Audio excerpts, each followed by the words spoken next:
Meeting to order.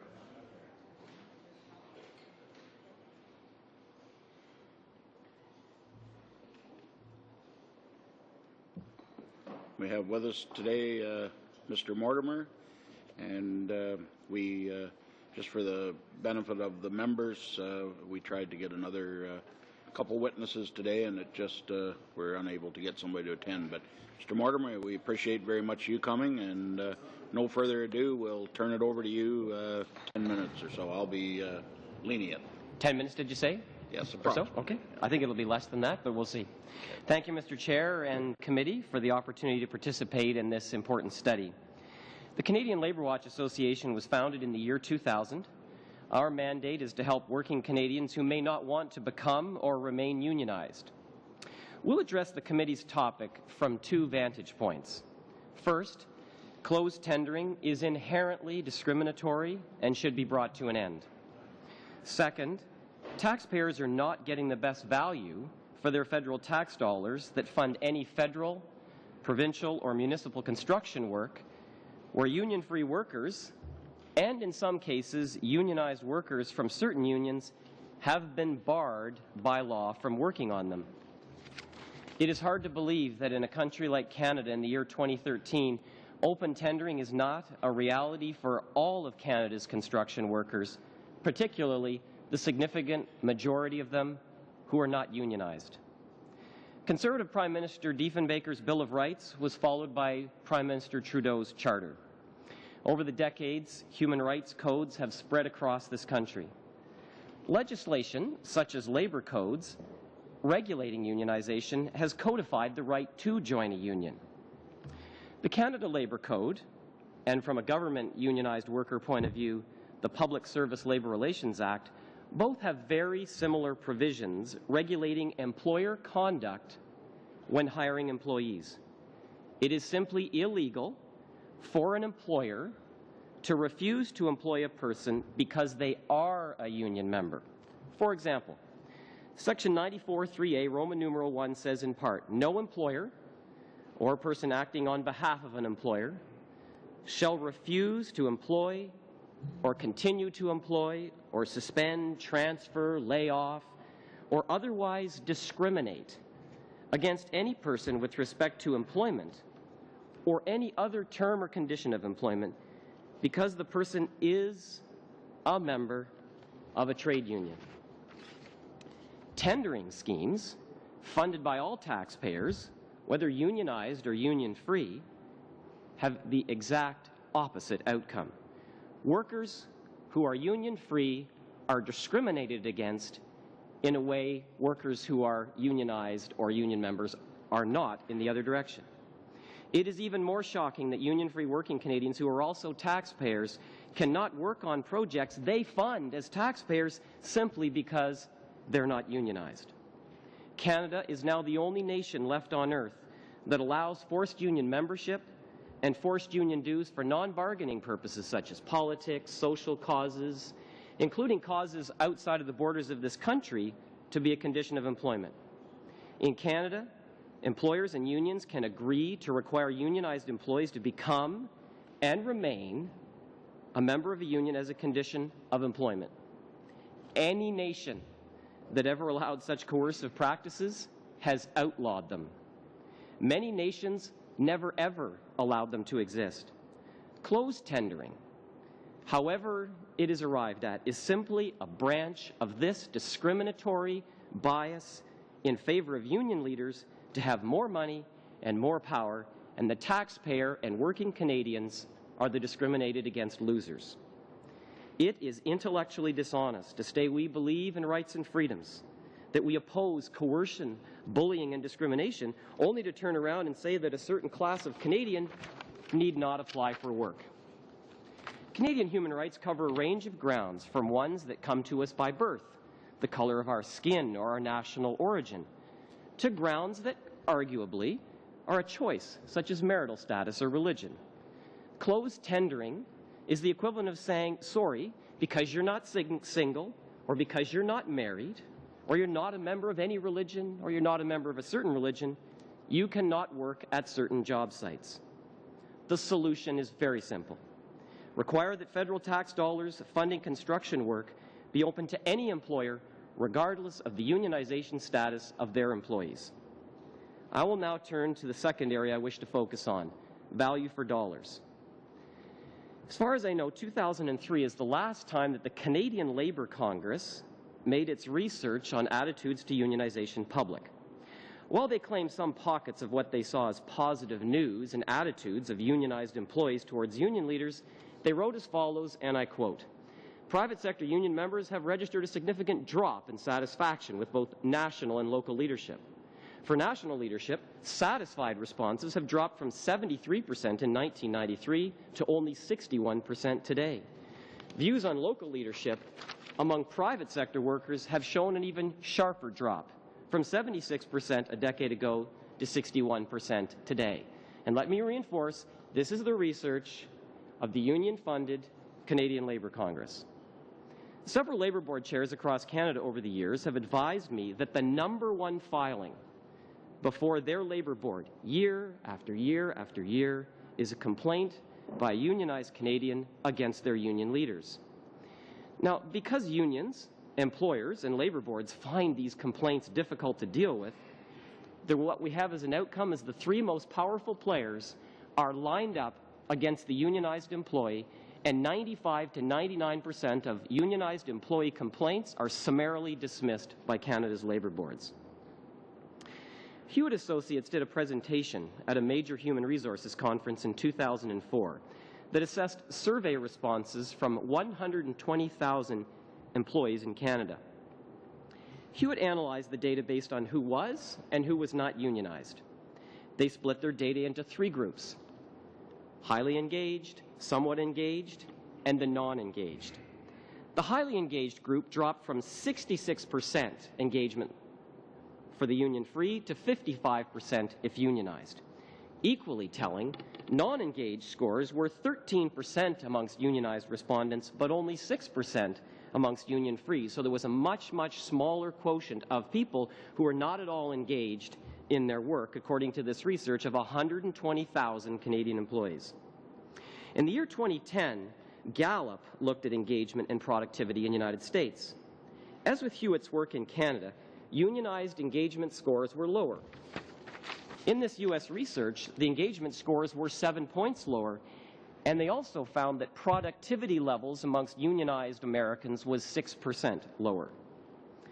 I'm now going to touch on two other anecdotal items from my 30 years in the world of human resources and dealing with unions. At conferences attended by union stewards, I have heard a lament on numerous occasions. It is that they are tired of protecting poor performers who instead should simply have been let go. This is also one of the public's perceptions of union leaders, protecting people who should be let go from their jobs on a performance basis. The close family relative of this reality are the legion stories from unionized workplaces where energetic, high-performing new hires are pressured by the longer-serving old guard to slow down. I have lost count of how many times I have heard or read such observations. Finally, in the world of construction unions in particular, there is a dysfunctional division of work that is anti-productive. It's the "it's not my job" refrain. Building trades leaders are zealous in protecting and fighting over their turf generally, and on job sites specifically.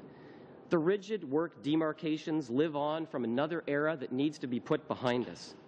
Unions collect monies in funds that are used to subsidize unionized employers whose bids are higher, in part because of these lower productivity levels, lower engagement levels, and lower excellence levels. These MRFs, or stabs as these funds are known in the industry, exist across this country. Their existence and growth in many cases is funded by the taxpayer is further proof that taxpayers are on the losing end of these schemes. From my review of the last proceedings of this committee, the inflated price of infrastructure in Canada as a result of these policies arising from publicly available documents has already been discussed. The City of Hamilton staff report that estimates increased costs would be in the hundreds of millions of dollars. The City of Montreal report noted that costs on overall infrastructure were 30 to 40% more expensive, and on sewer and aqueduct projects, 85% more expensive. All Canadians, including unionized Canadians, deserve better than this status quo. Thank you. Okay, thank you very much, Mr. Mortimer. And we'll now move to questioning. Ms. Chow, 7 minutes. Yeah. So what kind of infrastructure projects are you most in favor of? We've heard from small municipalities talking about wastewater. They're in desperate situation. They were told by the federal government that there's some environmental standards that they have to meet, and as a result, they have to upgrade their sewage treatment program. And in this budget, there was no special pocket for them, and they're worried that their funding would get crowded out by big cities, where the big cities are saying that their bridges are crumbling and they need a lot of funding in public transit. And then, of course, there are the social infrastructure. So what kind of infrastructure projects are you most concerned with? Because I see that your organization represent some of your members are food and service, the restaurants. The Restaurant Association don't apply for infrastructure funding. The Canadian Federation of Independent Business also don't necessarily apply for infrastructure funding.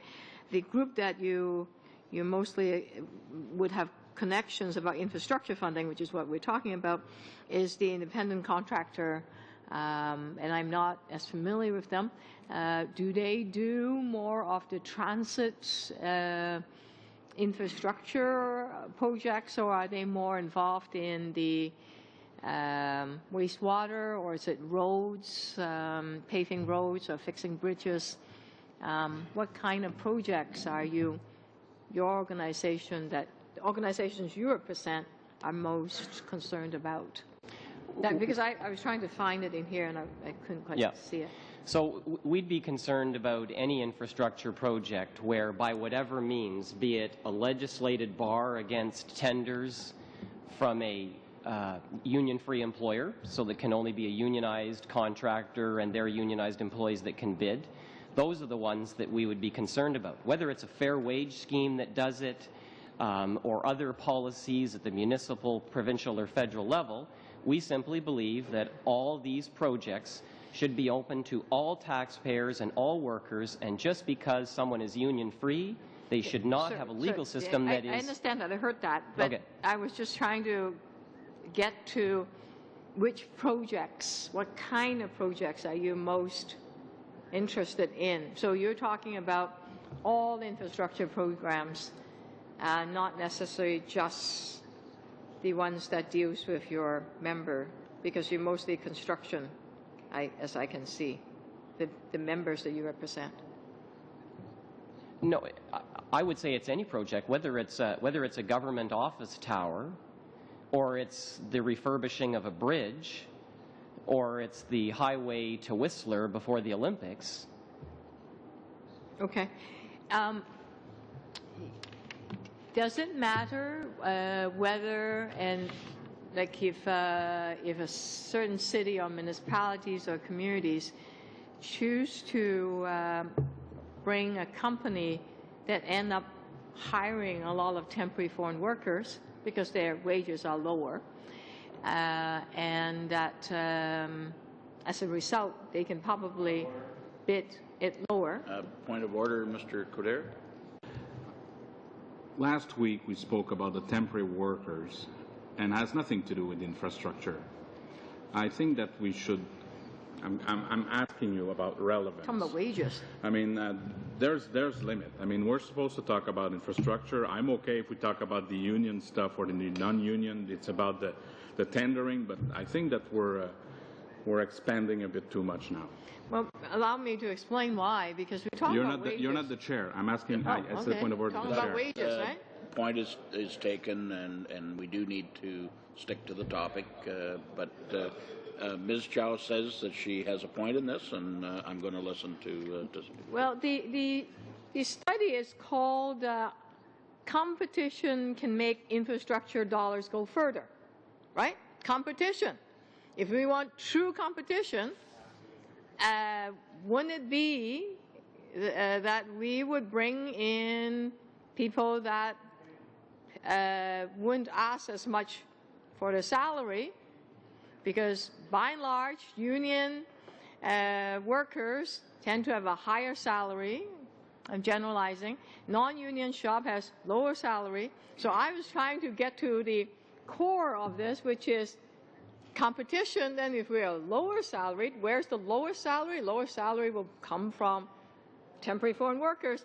That will really stretch the dollar and be very competitive, and therefore we would make the infrastructure dollars go further, right? But that's what I was trying to. Okay, I'm going to call a point of order myself. Just the statement you made about union wages being more than the private sector. In my part of the world, most of the private sector, they keep their wages in tune with the union. So I'm not going to speak for any other area of Canada, but I know it's that way. Maybe I could ask Mr. Mortimer, is that the salary range between unionized shop and non-unionized shop, is it usually comparable? That's a good point, you know. Is that the case? I'm familiar with union-free contractors that pay more than their unionized competitors in terms of what they need to do to recruit and retain their people, and I'm familiar with ones who pay the same or who pay less. It's a total job experience. I've been doing human resources for 30 years. One of the great misnomers is that money is a fundamentally important determiner in terms of whether someone's satisfied in their job, motivated in their job, or whether they decide to join a certain organization or stay there. A lot of people in management, a lot of people of higher incomes are more money focused, actually, in my experience, than people who we think should be more money focused. Let's take people who earn minimum wage levels. But on average, though, is there any studies that show, on average across Canada, if we look at the companies that have unionized wages and the companies that don't have unions, is the wage level comparable? Because, you know, of course, there are some that pay higher and lower, but on average, are they about the same? Or? The overall data suggests, because of the higher wages that have evolved for public sector Canadians, and there are now more unionized government workers in Canada than there are unionized private sector workers. And those higher wages, those richer benefit plans are inflating and creating what unions want to call their wage advantage. But I am not personally familiar with a study that successfully pulls the private sector reality apart from the government sector reality. No, but I could tell you, for example, that the starting wages at Walmart are higher than the starting wages are at Loblaws, which is unionized. Sorry, we're not talking about public sector. We're talking about infrastructure program. We're not talking about an employee of this government or that government. We're not talking about public sector workers. I'm talking about those construction workers that work, that deal with infrastructure funding, right? Whether it's public transit or construction workers, in general, on average, putting aside the office workers and putting aside the government officials, I'm talking about the companies that have unions versus companies that have non-union, both of them private companies.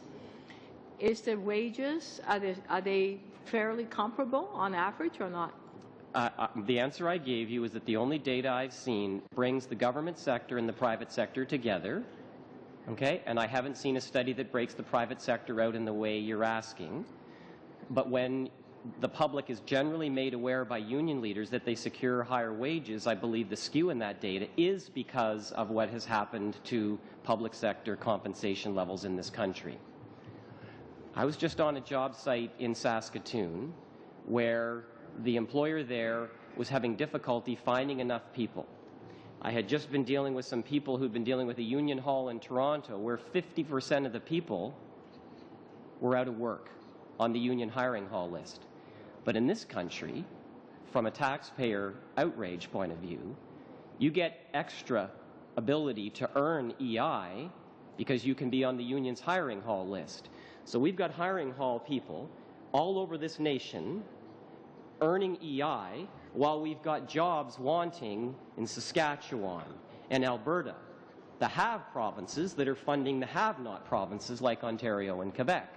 And this is a problem. This is a problem in the EI system that is screwing up the labor market in the same way that we are screwing up by not making sure that there is full competition by, from my point of view, more engaged, more satisfied, more driven union-free workers who are barred from doing unionized work. Okay, thank you, Mr. Coder. 7 minutes. One thing is clear, I don't want to screwing up the study, so let's focus. Okay? I want to know about Labor Watch, because you see, it's the first time I met you, and when I look at your website, the thing that I have on frequently asked question is how to cancel a union card, how to decertify a union, how to file a ULP complaint. So your role is what? To get rid of union or to be a Labor Watch? Every Canadian employee has a statutory right to join a union, sign a union card, not sign a union card, or cancel a union card. Multi-million-dollar unions have very capable, talented professionals and lawyers who help employees who want to be unionized. But Mr. Cordair, our system is so biased against union-free workers that there is no one to help them understand their legal rights. I don't want a speech. I want well, no, but that's why we have that information there for people. All I'm asking is, okay, we have a study on infrastructure. So now you're saying that for the sake of our taxpayer money, you think that we'll have a better infrastructure if we have free tendering, that the union is bad, non-union is good. Is that what you're saying? We need to take away the legislated bias in favor of a minority of workers that accords inappropriate powers and a negative influence for taxpayers. Absolutely. Okay, sir. so that's basically it. You want to get rid of union because you believe that it's bad? Mr. Coder, with respect, please do not put words in my mouth. I'm asking you. Okay. No. Don't worry about my words. Just be worried about yours. The same choice that I should have to be able to join a union, my right to cancel a union card, decertify a union should be equal to that. My ability to work on a job site, whether I'm unionized or union-free, should be equal. And the facts are it's not. There is a legislative discriminatory bias against people, and I just can't believe that in this country, in this era, we let that go on. Now, we can go up to the Supreme Court that we already have a case on that and we should apply it and blah, blah, blah. What I'm looking for is about infrastructure. You have specific study that's saying that there is an impact because if it's made by unionized people versus non-unionized people. Is that what you're saying? What you're engaging in a study, and what I would say is that there's a lot of information out there that either exists or needs to be brought to bear to understand how we can get better value and have better work and a more productive workplace. Quebec, which has forced unionization in construction, unlike no other part of the country, appears to have the greatest problems with its infrastructure of anywhere in this country. Without respect, I'm from Quebec. It's not forced. It is we chose. We chose. We had policies. We elected people, and we made up legislation. We didn't force anybody. And I'm a radical center. My heart is at left, but my wallet is at right. So we can have some social choice without not being responsible. We can be responsible too. What I'm looking for is I'm trying to understand the role of Labor Watch in our study. That's why I'm asking those questions. Mm-hmm. So last week we had our friend Mr. Oakley who spoke about Hamilton and some specific study. Did Labor Watch itself made study regarding what you're talking about? Not a specific study on infrastructure. Nope. Okay. You understand that for most of it, infrastructure is kind of one-third. So municipalities, provincial, and federal. What kind of recommendation you would say if it's the case about the funding itself? Are you saying that if we're not having, in your mind, a free way of tendering, that the federal government shouldn't put the money? Or what kind of recommendation you would put forward? My hope would be that some government in this country, be it federal or provincial, will begin to show some leadership and join the rest of the world that is protecting working people from forced union membership and all of the other coercive things that only exist in Canada now and don't exist anywhere else. So you can begin by saying that any federal dollar that goes out on the one-third, one-third, one-third doesn't go out if there is some sort of legal scheme in place that will prevent a union-free taxpayer from working on that job. So your recommendation would say, if it's not a free tendering, no money from the federal? Yes. Okay, that's a recommendation. I don't support that, but that's a recommendation. They probably will enjoy it on the other side. They are next. They will ask you the question. What do you think? Is there any other recommendation that you would have in mind?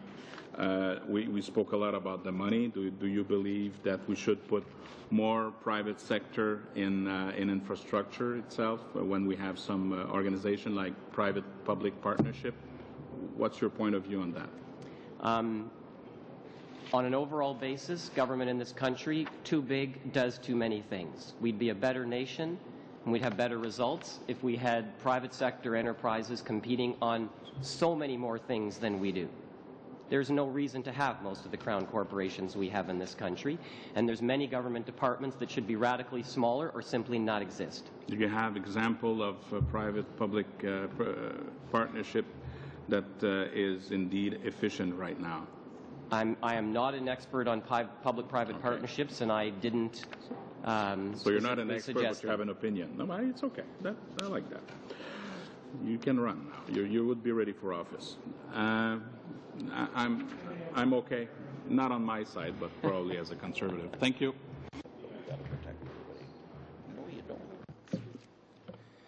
You are done, Mr. Coder. We'll now move to Mr. Poilievre, 7 minutes. Are you suggesting that unionized companies should not be allowed to compete against their union-free counterparts? Not at all. No. So you're in favor of an open competition that would allow unionized contractors to bid, union-free contractors to bid, and alternative union contractors to bid? Yes. So you believe in eliminating discrimination against all potential bidders? Correct, and I think there's one other very important caveat. If we're going to have union bidding, and unions are going to be able to take money in these funds called MRFs or STABs, and they can use them to subsidize to compete against the union-free, that strikes me as some sort of cartel-like restraint on trade that I'm shocked exists. Because in many of these public projects, it's the taxpayers' money that ends up in these funds that are turned around and used to subsidize their bids. So I think... But in principle, you're not against unionized companies competing? Not at all. I mean, clearly there are some unionized companies that do good work. Absolutely. And there are unions that represent well their members. There are some that do. And your goal here is not to eliminate their ability to participate in public tendering. You're just asking for the same right for union-free enterprises. Correct. So it sounds like you're not favoring one side or another in your recommendation, but you're asking for a level playing field. It's the same tone we take on our website. The Labour Watch website says, you want a union? Join one. You want to keep your union? Work with the union to keep it there. We just want a level playing field that doesn't involve legislated discrimination. And your recommendation then to the federal government is that it require that level playing field when it directly funds a project. Correct. So you're saying in an instance where the federal government comes 1/3 to fund a bridge or a light rail project, that it should insist on a level playing field and open competition for the project. And you have to answer. And if it's not there, then the dollars don't flow. Okay. And do you believe that do you have examples of where this has been done, where the federal government has attached conditions to its funding of projects? I don't specifically have any knowledge of that being done. There's other ways I've seen in some municipalities they get it done. There's various schemes, and that's the difficulty. And those, of course, are all provincial and municipal jurisdiction in terms of whatever scheme they want to have in place is their business. But to take the money of a union-free Canadian and hand it over, possibly in the municipality where they work, and say, you can't apply there because you're not a union member, my goodness. It's outrageous. Are you aware of examples of where limiting competition improves the price the taxpayers pay? No. So you can't see a scenario where municipalities are better off by banning 80 or 90% of the competitors and directing all of the work to the remaining minority? You know, we've got more and more competition in various parts of our economy in this country. Telecommunications would be a great example. And I just have to say, as a person in their 50s, life's a lot better today with a telephone than it was when it was Ma Bell, Ma Bell, Ma Bell. So your point And then, I think anything that can be done to have private sector companies competing with one another and being held to account for performance standards and results is the best thing. in that sense, we have a competition bureau that exists to ensure that the consumer benefits from competing enterprises for the provision of a given service. Do you believe that the same principle of competition would serve commuters and passengers who are looking for improved infrastructure? Yes. At the best price, obviously. And has your organization ever advocated inserting provisions into tendering or public tendering processes that would ban unionized enterprises from being competitors? No. No. You have Nor no could I record of ever that. envision thinking like that. Okay. Are there other for example, what is a country like Sweden? Do you know its policies on tendering? Does it No, ban? I don't. I'm not familiar with other countries' Okay. I know how their unionization schemes work in terms of union membership Okay. and union dues, and they're unlike ours. They've reformed them. Whether that, how that impacts tendering, I don't know. That's Well, let an me area rephrase my of question. study. In a country like Sweden, for example, which is known for its social safety net, is it illegal for non-unionized construction workers to participate in construction jobs? Well, what I know about Sweden, because there's a very, very important European human rights case from 2007 where a group of construction workers were paying their union dues to things which had nothing to do with their workplace. And they ultimately won a victory against that, and that their money couldn't be taken to be used for non-bargaining purposes. But how that relates to the world of tendering over in Sweden, I don't know. We'd have to make inquiries. Okay, Good. Thanks. Your time is up, Mr. Polyev. Mr. Holder, 7 minutes. Thank you, Chair. I'd like to thank our guest for being here today. May I remind our guest and all around the table that we're studying how competition can make infrastructure dollars go farther. Or further, pardon me. So that's the focus, and I think probably the most critical point that I heard you say, Mr. Mortimer, was that from your standpoint, the solution you thought was pretty straightforward, that the way you see it, that you'd require federal tax dollars that would fund work being done, construction work and the like, be open to any employer regardless of their union status. Did I understand that to be correct? Yes. Well, we've talked somewhat about federal. What focus have you put on provincial and municipal? Understanding that we're obviously federal, so that's where our our interest is today, but have you had the same kind of discussion with provincial governments across the country? We have not. Is that an intent, or do you want to, is your organization set to stay at the federal level? Labor Watch's mandate is to provide information. So we don't actually go out and formally make submissions. We will respond to any request of any government to come before them and to answer questions, but you will not find, since the year 2000, any submission that we have voluntarily made in order to advocate for change in legislation. Simply not in our mandate.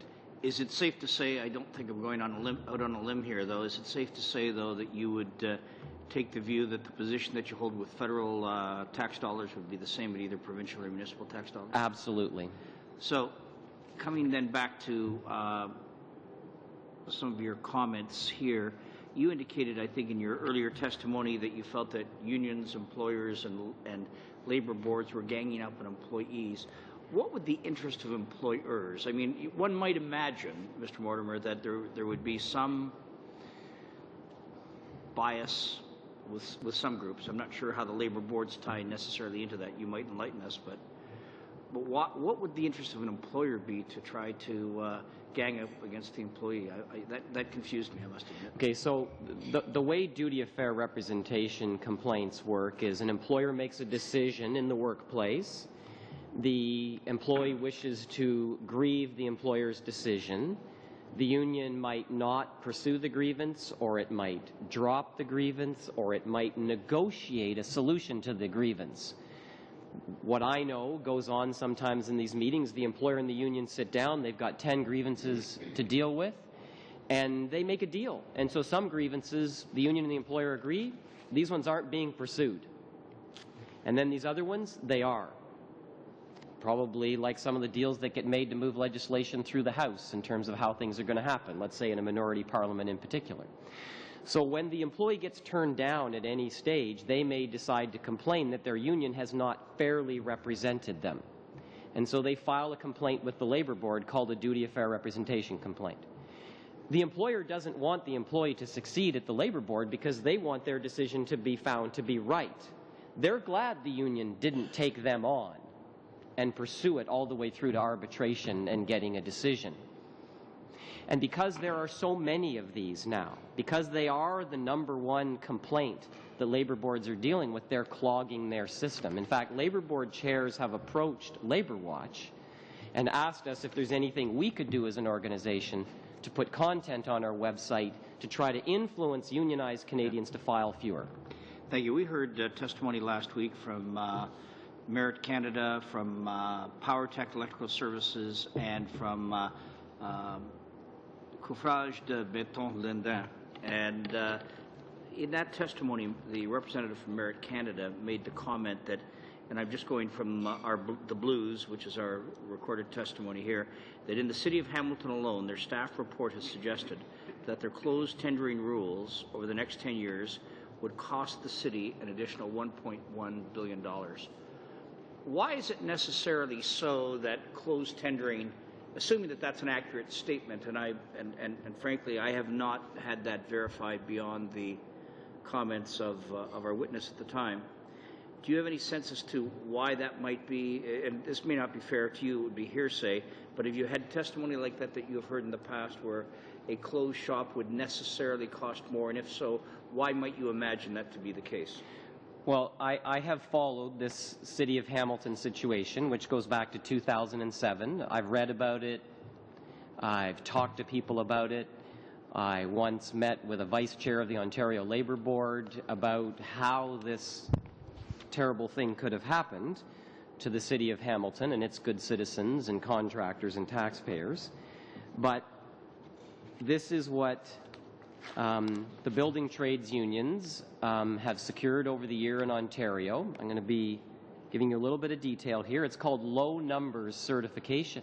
Let's say you have 100 people that work for an organization, but only 2 of them are working on Saturday, and 2 of them sign union cards, and the union applies on Saturday with 2 union cards. Well, in the democracy known as Ontario's union construction, there's no secret ballot vote when you have 55% of the cards. So the City of Hamilton got unionized because 2 guys working on a job, signed union cards, there was no vote. It was over with and it was done. For the record, Mr. Mortimer, we heard it was 4, not 2. But regardless, a question I have for you, if I can. Mr. Dumais, who was the third witness that we received this in our past meeting, he talked about what he called the advanced coding ruling of the Supreme Court of Canada in 2001 that recognized the workers' right to belong to a union, also included the workers' right not to belong to a union. I wonder, do you have any comments on that in terms of Canadian law and how it has adapted to that ruling? So advanced cutting and coring 2001 took a look at Quebec's forced unionization scheme, where every construction worker ultimately must join one of 5 unions, or you don't pound nails, or you don't do construction work. The Supreme Court then took a look at the specific Quebec scheme and said, does it violate the Charter? 5-4, they said it violated the Charter because they said 8-1, there is a freedom under Canada's Charter of Rights to not be forced into membership. In the end, one judge switched sides and they decided under Section 1 of the Charter to justify the Charter violation of forcing people into the unions, quote, given the history of union violence in Quebec. So it began at Expo 67, it continued at James Bay in the 1970s. A former Prime Minister, then a Labour lawyer, Mr. Mulroney, was a part of the Cliche Commission, which ultimately upheld and cemented this scheme that is intended to try to stop violence in Quebec. Now, what is in the news recently in Quebec is a union guy named Rambo from the FTQ who's been threatening people and is going through Labour Board proceedings, criminal proceedings, and frankly, it's not funny at all because people were beat up in the night at Expo and at James Bay. And I talk to Quebec union people who work in this sector who still say you work in the wrong part of the province, even from the wrong part of one of the unions where you sign cards, and your tires are slashed. Some guy jumps in your truck at the job site and rides with you back to the hotel to make sure they know you're there. You know what our Supreme Court said? Violence works. They abrogated our charter rights with a decision written by Mr. Lebel from Quebec, reviewing the history of union violence in Quebec. Violence on construction sites associated with building trades unions, whether it's what goes on with the laborers in Toronto and Hamilton, or it's what goes on in Quebec, is a problem. And I think it's also one of the reasons that we don't have the productivity and we don't have the excellence. And it is all a part of this forced membership, closed tendering club. And it needs to end. Okay, thank you. Thank you, Mr. Aban. 5 minutes. Merci, Monsieur Mortimer, d'être avec. Thank you, Mr. Mortimer, for being with us this afternoon. And I think we have to look to see the relevance of your statements to our work. And I have a few questions about your agency. On your official site, it says all employees in Canada should be able to easily obtain information concerning their rights. And I realize that you're talking about, you mentioned impartial information with respect to their rights and responsibilities when they want a labor union or when they prefer to be non-unionized. Have you had requests from unions for information? Unions have very comprehensive websites that explain to people how you get a union, organize a union, and keep a union. They have so much money to support that process. There's no need for us to duplicate their excellent services. Qu'ils avaient les compétences. Donc, vous qui you who exist through the support of national and provincial organizations, and you have large, major lawyers working for you, you're the other side of the coin. You're also not providing impartial information. You are bringing the other side of the information that you want to complete the information that you think our committee should have. Is that how we should understand your participation here at the committee? The comments that we've had back from working Canadians who've used our website is in comparison to any union website with its anti-management, anti-capitalist rhetoric. Our website, they would call neutral or balanced. I will not call our website neutral or balanced. We are trying to make information available that is not readily available to working Canadians. C'est un office syndical pour non syndiqués. à quelque chose près. It's a place for non-unionized workers to have information. But what I really struck me in your statement was when you said that taxpayers are not getting a fair return on their money, and you're also establishing an equation between the higher rates for labor and for projects, and this is something that we've heard from the Charbonneau Commission, but perhaps the link isn't quite clear between the higher costs of projects that are closed workshops and what higher costs related to fraud. These are two quite different things. Have you got some study that could tell us about the increased costs between an open workshop and a closed workshop? Itself does not have any specific study that it has done that would provide the information that I think you're asking me for. In my opening remarks, I endeavored to refer to whether it's the studies of Gallup or the studies of Hewitt looking at hundreds of thousands of employees over the years to ask the question, why is it that the cost structure is higher? Because it's not just wages, and it's because people are less committed and less engaged. What a unionized worker is typically hearing from their union is your management is bad. Love us, don't love them. Slow down, get away with things. Don't do this, don't do that. And so this is why, across hundreds of thousands of survey responses, unionized Canadians are not as committed, not prepared to work as hard, not as engaged. And if we have a legal system that forces taxpayers to have those people working for them, that's wrong. Je ne sais pas si vous avez une réponse à la prochaine question. Oh, if you answer to my next question, I'll ask it anyway. To the extent that I feel that all government administrators or at various levels have the same concern to getting maximum value for taxpayers' dollars, because we're always talking about the same pocket. So how can you explain that many provinces and municipalities prefer to have stricter rules in their tendering and are glad to have unionized workshops? Because of the influence of what I call union-backed politicians, particularly at the city level, where unions like CUPE and others are able, whether it's through money or whether it's through people who should be doing their job at the union office and instead are working on an election campaign, identifying voters, getting people out, doing the necessary work.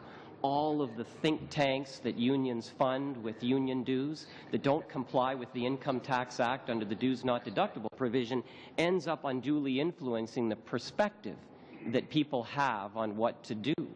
And so that is one of the problems in terms of this issue at the city level.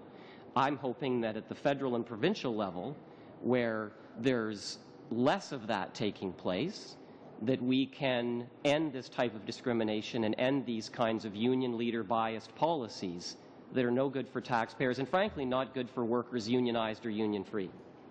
Okay, thank you very much. Now move to Mr. Tote for 5 minutes. Thank you, Mr. Chair.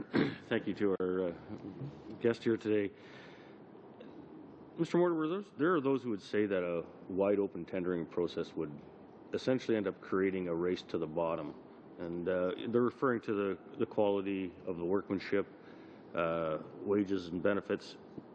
Do you believe that union-free companies would end up cutting wages, cutting benefits if it was a wide open tendering process? And if so, or if not, why would you believe that?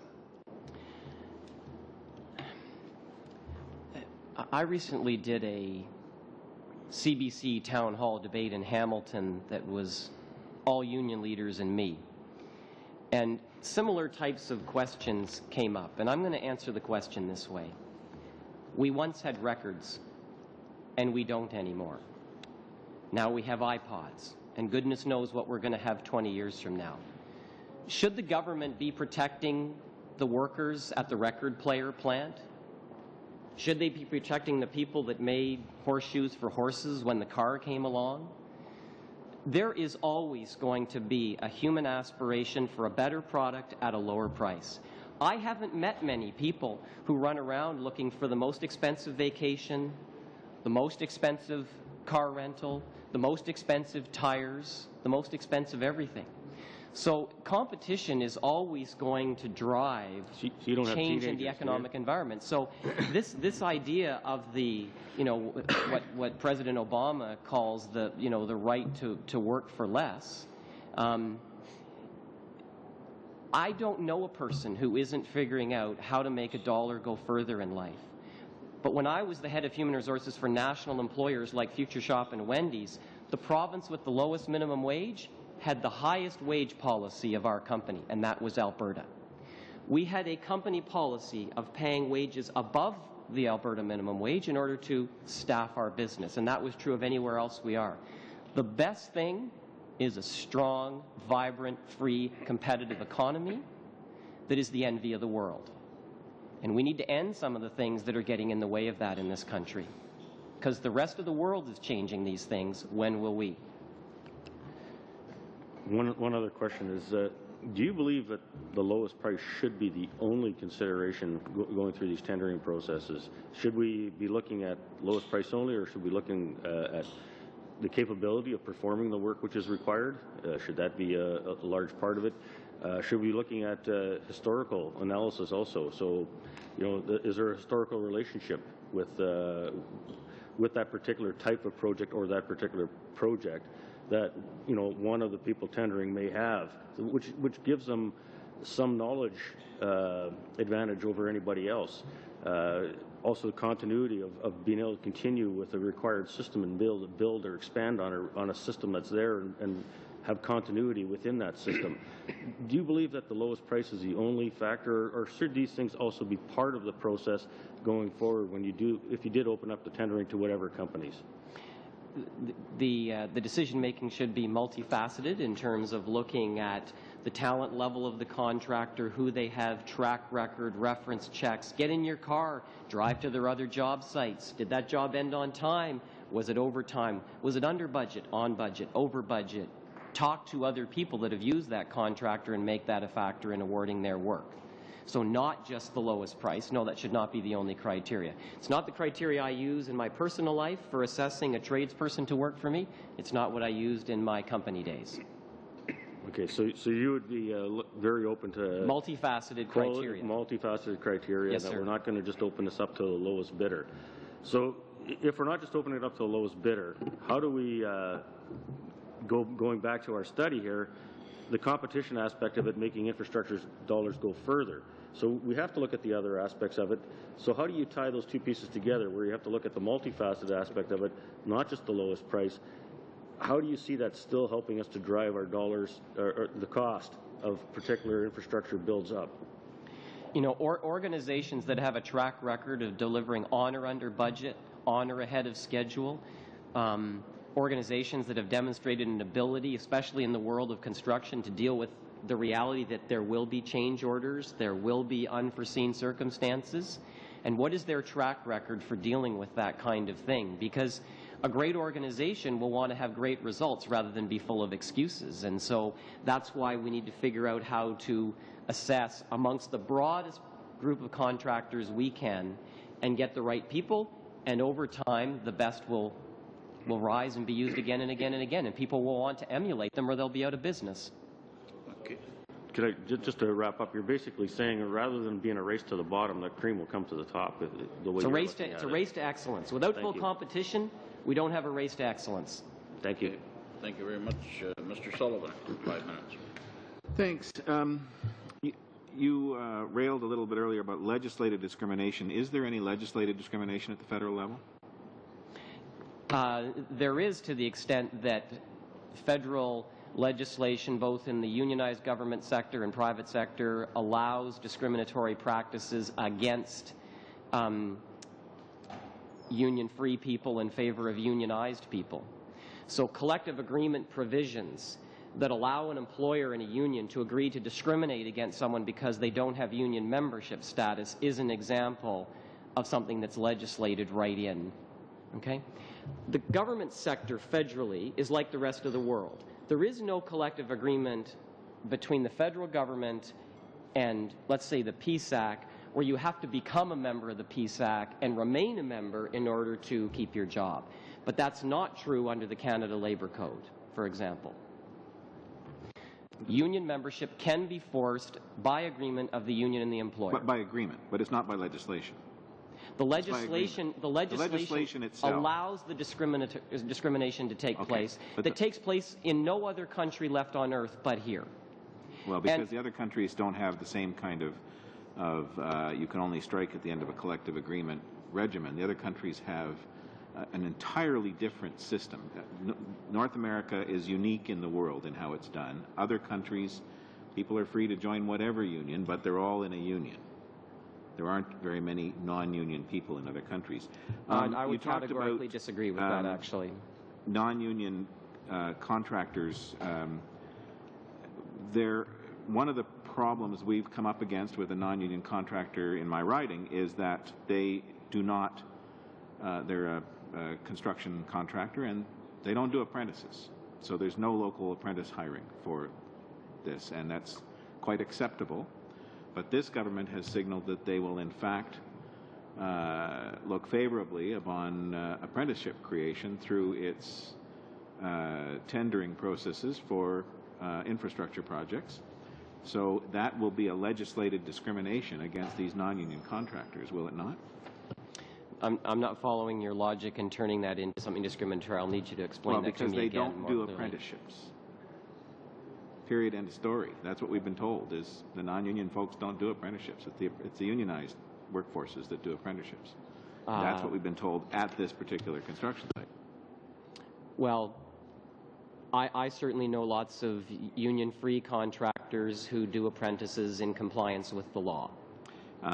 Going then to the temporary foreign worker issue, another a very large contract that was privately contracted to a private sector contractor hired temporary foreign workers from Costa Rica at $3.57 an hour to build the Canada Line. Is this an appropriate use of government money?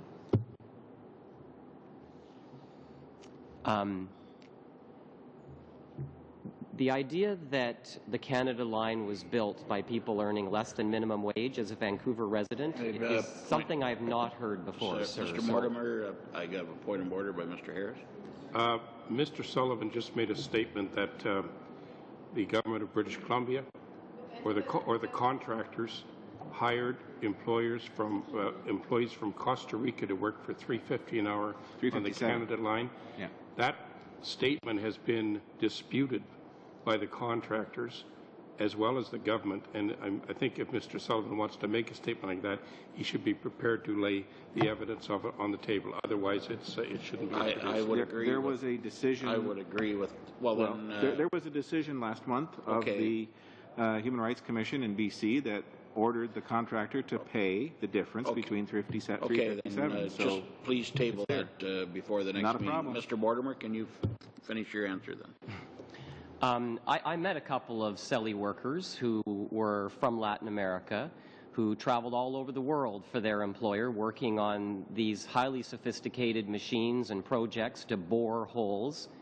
Very sophisticated, dangerous work. They were very skilled people.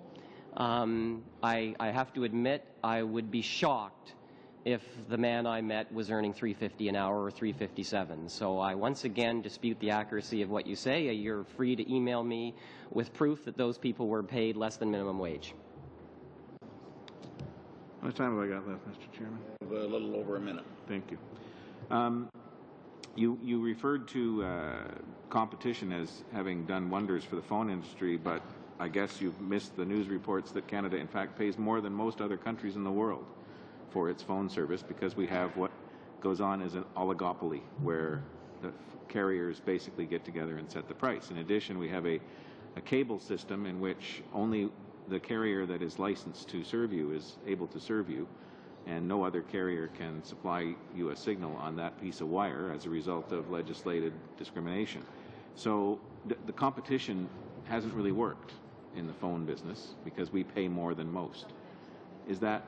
We have more competition than we used to. but we still pay And too much. the fact that my taxes pay the CBC, please don't get me started as a taxpayer. This is what you were looking for, Yeah. right here. One of the most egregious examples of what still goes on. So the story is April 3rd from the Canadian Press. I can send it to the chair if you like. 40 temporary foreign workers from Latin America finally been paid the tens of thousands of dollars they were owed for building the Canada Line rapid transit link between Vancouver and Richmond. 5-year-long battle. The BC Human Rights Tribunal ruled in 2008, so it's after they were finished the work. They were discriminated against, and then, of course, there were fights back and forth in court, so it took a long time for it to finally get settled, but it did get settled. Okay, please forward that to the clerk, Mr. And just before I move on to Mr. Harris, just wanted to correct Mr. Sullivan. You implied, I think I heard you right, that private sector companies or what have you don't hire apprentices. No, what I said was the ones that were in my riding refused to hire apprentices despite the pressure on the government to do so. The government itself has asked, and they've said no. So we've got a situation in which what the federal government has indicated it would like to have happen with its tendering process may in fact be more difficult with free labor, or whatever that term is, the free union-free contractors, which is what in fact this contractor is. Very good.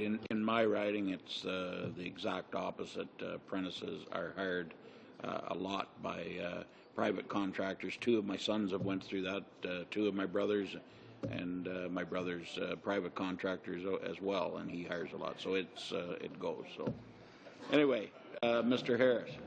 Well, I think the point needed to be made that it's not the norm, at least not up my way. So, Mr. Harris. Thank you, Mr. Chair, and I'm sure Mr. Sullivan will like to find out that that particular situation was a result of a subcontractor and had nothing to do with the main contractor of the job, which indeed was a unionized builder, provided hundreds and thousands of union jobs, and this was like a small wart on a very large, well-run contract.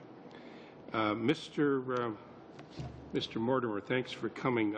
I was fortunate, I guess, to live through the days of the Glenn Clark government in British Columbia, the NDP government, where they decided they were going to build the Island Highway. And as you may have known if you've done the research or you were there, Mr. Clark's government put out an edict that no non-union company would be permitted to bid on the Island Highway, and that was challenged actually, and he had to reverse that to the extent that any non-union contractor that bid on must pay exactly what the union shops were paying, or they wouldn't be allowed to bid.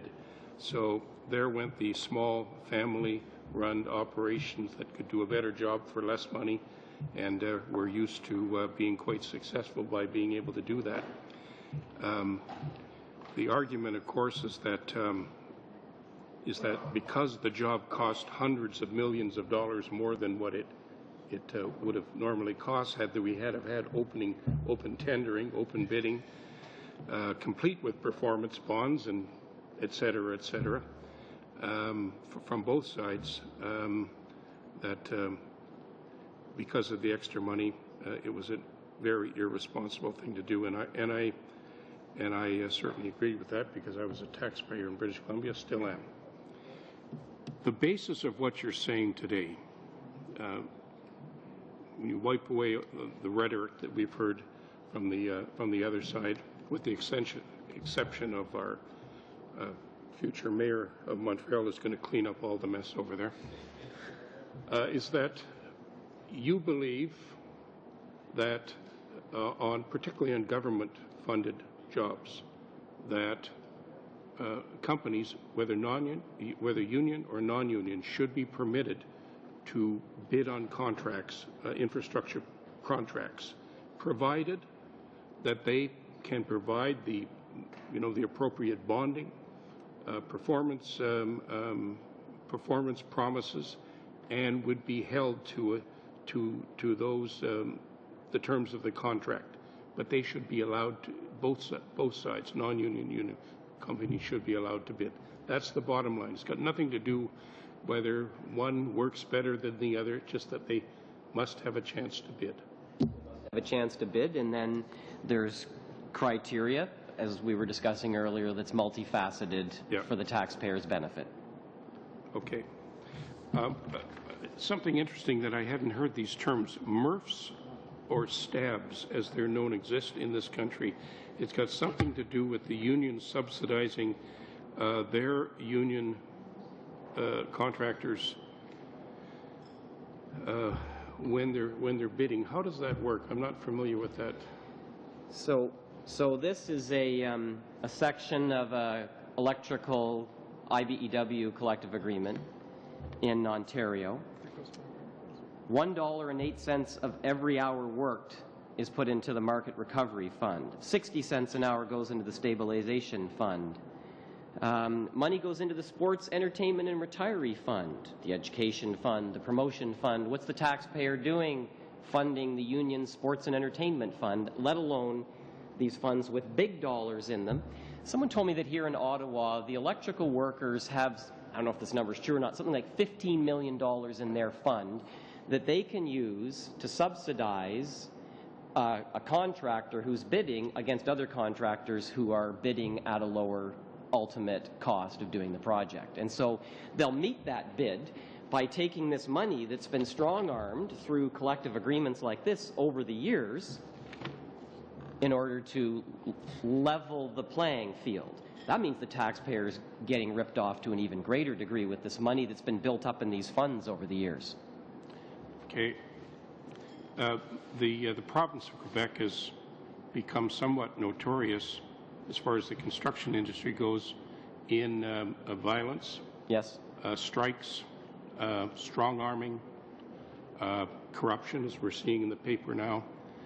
And this province has a union-only shop bidding process. Is it reasonable to even imagine that there is a correlation between that decision the province made about having only union shops bidding on the job and the history of violence, corruption, strong-arming, rigged bidding, and all of the other nonsense that's going on and is still going on actually through the courts right now or through a commission right now? Is there a correlation in any way? Can we imagine that? Well, I think the opportunity existed in this country in 2001 for the Supreme Court of Canada to show some leadership on this issue. What the advanced cutting and coring writing ruling should have said is it should have admonished the Quebec legislature, the judicial system, and the police that they failed to enforce the criminal code and the rule of law, and that people who perpetrated hundreds of millions of dollars of vandalism in one union fiefdom warring against another union fiefdom, that there were people who needed to be successfully investigated and prosecuted, and if found guilty under our rules, they should have gone to jail. And instead they said, no, we'll force all workers into 5 unions. That's how we'll stop the violence. That's what the Cliche Commission was about, ultimately. Okay. And so LaBelle's decision in the majority of the advanced cutting and coring actually reviews this history of union violence as a basis for justifying stripping charter rights. Point of order. And so point of order. Point of order. I talk. Mr. Coder. Monsieur le Président. Mr. Chairman, I am not a fervent union supporter, but I will not I will not support historical revisionism concerned my province. I would like to make sure that when we talk about an infrastructure fund, that we're not going to review the history of union history of Quebec, but we're going to look at the matter at hand. Thank you. One of the reasons that some of my constituents tell me that they belong to construction trade unions is they are safer and that they feel safer. I walked by a construction site yesterday, non-union, I asked them, where they were jackhammering and not wearing any hearing protection. I commented and they said, well, we don't have to. Well, they do under the law in Ontario, and if they're in a unionized workplace, the union shop, part of what the union does is ensure that the laws are upheld. Many of the people in my riding belong to Local 183 of the Labourers Union, which is represented union members for many, many years on construction sites, and they do it in a manner that is safe. We had a swing stage collapse here in Toronto a couple of years ago in which 4 workers were killed. It was a non-union, non-represented work site where corners were cut in order to get jobs done quicker, and of course it collapsed. It was a stage that should have only held 4 people. They put 6 on it, and there were only safety lines for 2. And so 4 workers were killed as a result of the neglect of a contractor.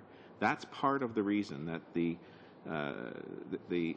population of my riding, many of whom came here from Portugal many years ago and are well trained in construction, but want to work safely. And that's part of what the issue becomes when we compare corner cutting, which goes on quite a bit in the non-union construction side, and because they're there they don't have any overseers. Part of what a union does is it helps to regulate the tensions between an employer and an employee, which there always are. Tensions when an employee says, I want to work safely, I want to abide by the labor code and work safely, and the employer says, well, then you're not going to work here anymore. In a unionized workplace, that can't happen. And that's part of what we're dealing with. And I wondered if you had any comments to say to the thousands upon thousands of workers in my riding who depend upon the safety that comes from being in a unionized workplace. I think we can take terrible, tragic stories and we can find them from a range of places. As someone who had national responsibilities with employers, one of the challenges we had as employers was making sure that our employees followed the health and safety procedures and standards that we put in place for them to follow. And I oversaw the discipline of employees by our managers where employees didn't follow the safety procedures that were there for them. And I submit to you that not every unionized job site is as safe as you say it is because it's unionized. It's going to be because of a combination of the attitude of the workers and the attitude of management. There's some work out of Australia that suggests that actually our entire health and safety workers' compensation system is fundamentally flawed and doesn't actually drive safe behavior because the accountability mechanisms are wrong. But that's a study for another day, I suggest. You have almost 2 minutes. Oh, I'll take one and then might be some time left. In the union that Mr. Sullivan was talking about, Union 183, they offered, this is construction company, it's construction union, they offered dental, vision, medical care for the workers. A lot of the workers are Portuguese or Hispanic or mostly Portuguese and Italian. And this kind of wraparound service is really a system, and they also have apprenticeship programs and training programs so that the younger generation learn the skills that are then passed on to, because a lot of this skill training are very important, and we need a lot more apprenticeship programs. In my read, that there are far more benefits, whether it's vision or dental or medical benefits from unionized shops. Do you have any statistics to show that companies that don't have unions also have extensive training programs and medical packages, dental care for their workers? I do not have any specific studies on that point. What I do know from an acquaintance of mine who was recently over at the local 183 hall is that 50% of the people there aren't working. A job is a great thing. There's something wrong when 50% of your people aren't working and there's jobs going wanting in the rest of this country. And if you subsidize those people, with preferential employment insurance, they're going to stay there in Toronto, it appears, and they're not going to go to Saskatoon, where I was on a job site that was crying out for workers. So, no, you're out of time. Point of order, Mr. Chair. Point of order? Yes, Mr. Sullivan raised an example of a work site safety issue. I think it was in his writing. I wonder if he could table some information on it so that we can include it in our conversation. Stage collapse, I guess he said. Okay. Whether it's even a news article still in the court. Just, yeah. Okay. Anything you have. Who is it, Mr. Adler? Okay, Mr. Adler, 5 minutes. Thank you, Chair, and I want to thank Mr. Mortimer for being here today. I want to just pursue a line of questioning that has to do with just sort of basic economics. And we all know that in terms of economics, we learned in first year Economics 101 that the definition is the allocation of scarce resources.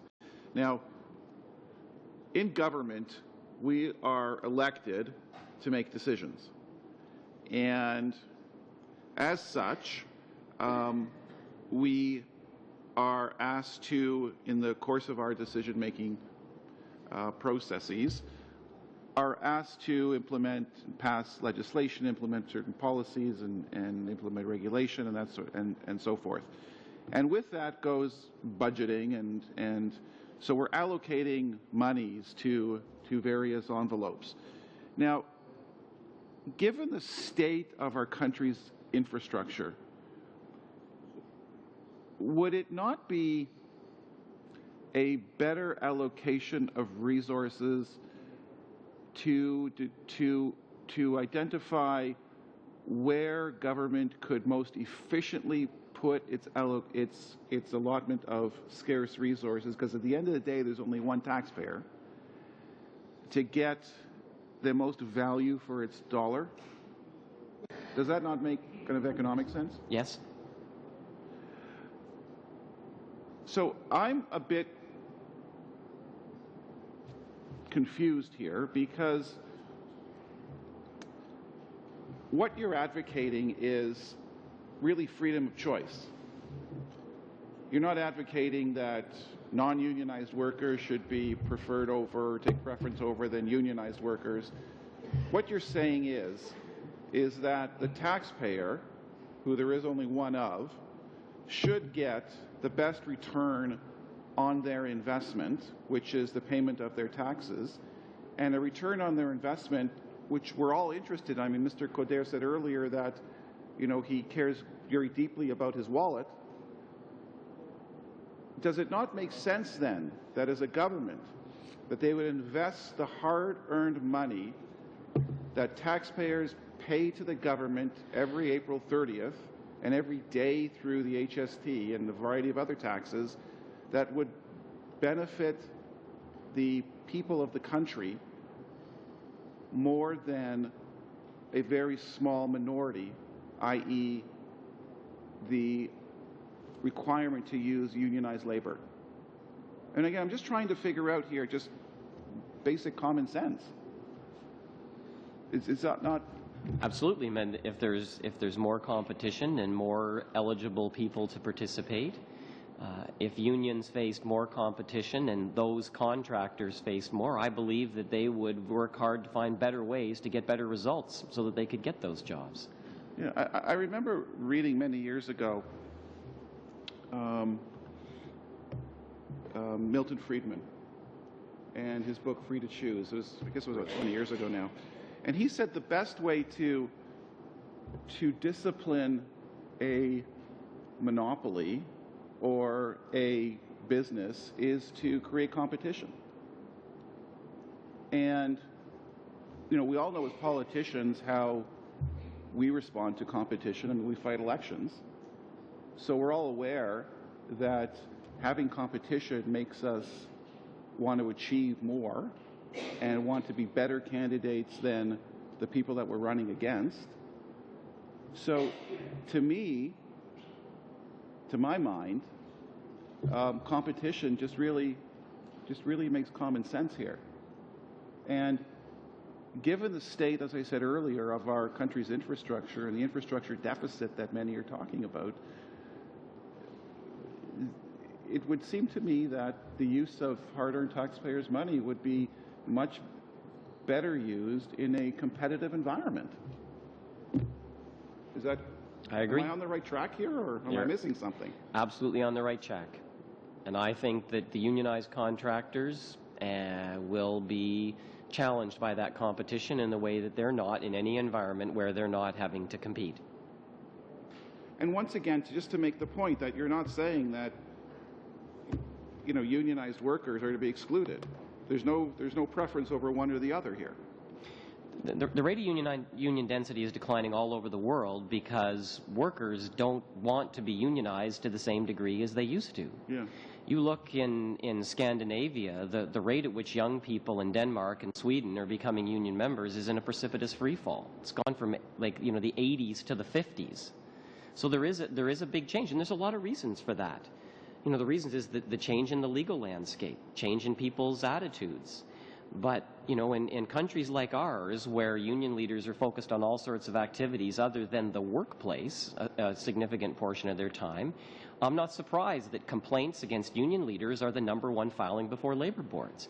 I'm not surprised that the Canadian Labour Congress's own survey research says that satisfaction levels with union leaders is in double-digit decline in some of their research work. Okay. Now, Mr. Watson, 5 minutes. Thank you, Mr. Chair. Thank you to Mr. Mortimer for appearing today. I want to focus in on closed tendering for a moment. Is the closed tendering policy largely, is closed tendering largely a municipal policy in your understanding of it? Certainly municipal ones are the ones that I'm most familiar with in terms of reading some of the different schemes and seeing that they take place, but a lot of them exist under provincial legislative schemes, and they're provincially funded as well. The question is, how much actual pure 100% provincial infrastructure is there? Right. In fact, Mr. Oakey from Merit Canada, who testified recently before our committee, was able to, I think, fairly substantially, that this is a fairly widespread situation throughout Canada. Focusing in or following up on my colleague, Mr. Harris's questioning on MRFs. The acronym MRF is Market Enhancement Recovery Fund. That's correct. STABs are stabilization funds, sometimes also called JTFs, Job Targeting Funds. Job Targeting Funds, yep. I think in Alberta's case, since the reforms to MRFs came in 2008, they're now called, interestingly enough, Membership Development Funds, but they're used in the same function. Are these funds used in situations of open tendering, where unionized work is competing against non-unionized work for contracts? That's my understanding, yes. That's my understanding as well. So open tendering does have some problems. If we're looking at opening up tendering, this is an issue we may want to look at in terms of contingency, perhaps a requirement of that federal funds that these the payments do not go into these types of funds, or some sort of a recommendation that way. Yeah, I think that Alberta is the first jurisdiction in this country to attempt to deal with these inappropriate schemes that unions have put together. And I've just reviewed an electrical collective agreement from Ontario, where in some cases it's going to be the taxpayer that's spending the $1.08 every hour that's worked. My understanding of the Alberta scheme, after the reforms were brought in 2008, that the unions went, rather than subsidizing the bid of a contract directly, went to subsidizing benefits for workers, which forms, in many respects, the same type of a subsidy to allow them to underbid work. Let me see if I can follow how the money flows then here, okay, if you will. So the taxpayer's dollar is taken in, say, by a municipality.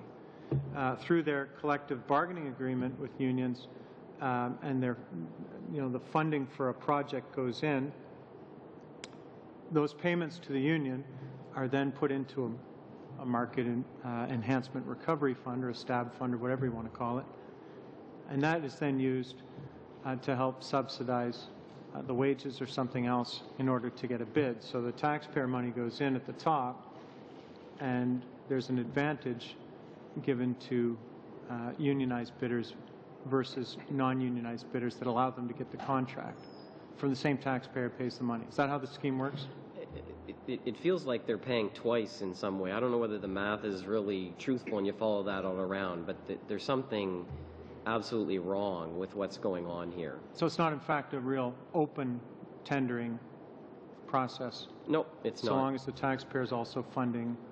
So that's the taxpayers their ending up revenue. subsidizing these bids. What? Okay. And we let this go on. I actually don't have any further questions. Okay, Thank you. We just have a few minutes left, and we're going to start another round, but you have 1 minute, so be very brief with your question because that includes the answer. So, Mr. Aban? 1 minute. D'accord. Alors, si j'ai...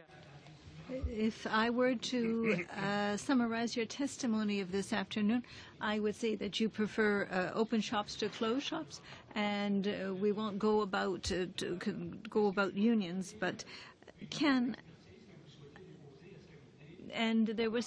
is there something else that which you would like to bring to the committee, for example, a 3P administration, or is there some other information that you could have that would be helpful to us and to see how we could be more competitive in infrastructure projects?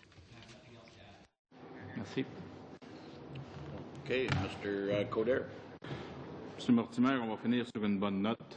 We'll finish this on a cheerful note to Mr. Mortimer. When I raise a point of order, it's because I don't like any form of dogmatic intervention, and I consider that unacceptable. I think it's important that in your role that you can defend the relevance of open tenders, and I think it's important, but I don't think it's enough to say that in Quebec we are forced to do something, because as a Liberal I'm not dogmatic either from the left or the right, but I am prepared to speak about abuses both within the labour organization and also there have been abuses in organizations, in businesses, for example. So do you think that one of the answers, if I understand your recommendations, is to say that if there is federal money available and we don't respect except with where the Quebec is involved, the federal government should not be investing if there is not an open bid, so that it's open to those who are unionized and as well as non-unionized workers? Okay, Mr. Pollia. I'm going to quote an article by Peter Sean Taylor, who is the editor-at-large of Maclean's magazine, the title of which is "Why This Shed Could Cost Local Taxpayers $20 Million a Year." Our province's bizarre construction industry labor rules impose union certification with the submission of just 2 union cards comprising at least 55% of all relevant employees working at all job sites at any point in time. No vote required. He then goes on to say that the forced unionization that happened, that was at Waterloo. The similar practice occurred in Hamilton, where two workers signed carpenter union cards and were able thus to impose a union agreement on the entire city forever. Eligible bidders for construction, it goes on, construction contracts in Hamilton was reduced by over 90%. Of the 260 firms that had previously bid on city jobs, city staff calculated that only 17 were affiliated with the Carpenters Union. On the cost side, Hamilton calculations show a 10% increase in costs due to union monopoly rules, or about $4 million to $10 million per year for routine capital projects. With regards to the massive $1 billion wastewater treatment plant, the cost is estimated at an additional 20% or 40% on a billion-dollar project. Finally, a report by, he goes on, a report by Cardis, a Hamilton-based open shop research group, estimates that out of he's referring to Waterloo, out of our region's 2012 capital budget, almost $200 million worth of contracts would likely be affected by a successful carpenters union certification. Even a 10% hike in that amounts to nearly $20 million in extra costs. In Toronto, Councillor Karen Stins has put the price of restrictive union rules at $100 million a year. So my question comes down to the last point that Mr. Taylor makes. He says, quote, all this should bring into sharp focus the region's looming now he's talking about Waterloo, $818 million light rail system. With funding fixed from the federal and provincial governments, any overruns will be the sole responsibility of the local taxpayers. The question then is, do you believe that in an era where the FCM tells us that it continues to have an infrastructure deficit, where funding to municipalities has gone up by 70% over the last decade, while inflation and population growth has been only half of that, do you believe that we can afford to pay inflated prices to support a union monopoly that bans union-free workers from competing? Mr. Chair, point of order. Can Mr. Poilievre send the article he's quoting and table it to the clerk also? I'd love to see that information. Okay, certainly. Mr. Mortimer? I agree. And I just looked, and Hamilton was 2 out of 4. And it was 2 out of 2 in Kitchener-Waterloo. So it's the magic union number to ensure that extra hundreds of millions of dollars of taxpayers' money is used on certain projects rather than spreading them further. It needs to change. And there's one more question here, so if you want it, Mr. Poilievre, that's... Okay, this article that I was quoting is from Peter Sean Taylor, again, editor-at-large of Maclean's magazine.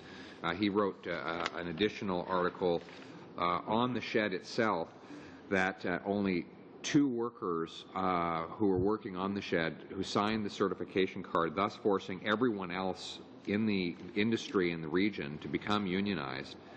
And the cost of this certification will be $20 million a year. Now, can I just ask you about the issue of competing unions? Because I understand that this certification does not just exclude union-free workers, but it actually excludes unionized workers who just don't belong to the approved union. Is that so? Correct. There's what you'd call wall-to-wall unions in this country in construction. For example, in Saskatchewan now, the CEP, the Communication, Energy and Paper Workers unions, can now operate in competition with the building trades. The Christian Labourers Association of Canada can do the same. Building trades unions are based on the hockey theme that if you're a right-winger, you'd never go into your own end zone to help out your defenseman. You'd just stay there and say, I'm on right wing. Well, you know what? I don't think any union boss would play hockey that way, and I don't think our construction sites should be entirely done that way anymore. So barring CLAC, barring CEP, which they are in some parts of this country, like Nova Scotia entirely, leads to less competitive behaviors. We need to drive change in the building trades unions in this country, and competition will do it. Okay. Well, thank you very much, Mr. Mortimer, and with that, meeting is adjourned. We'll see everybody on Thursday.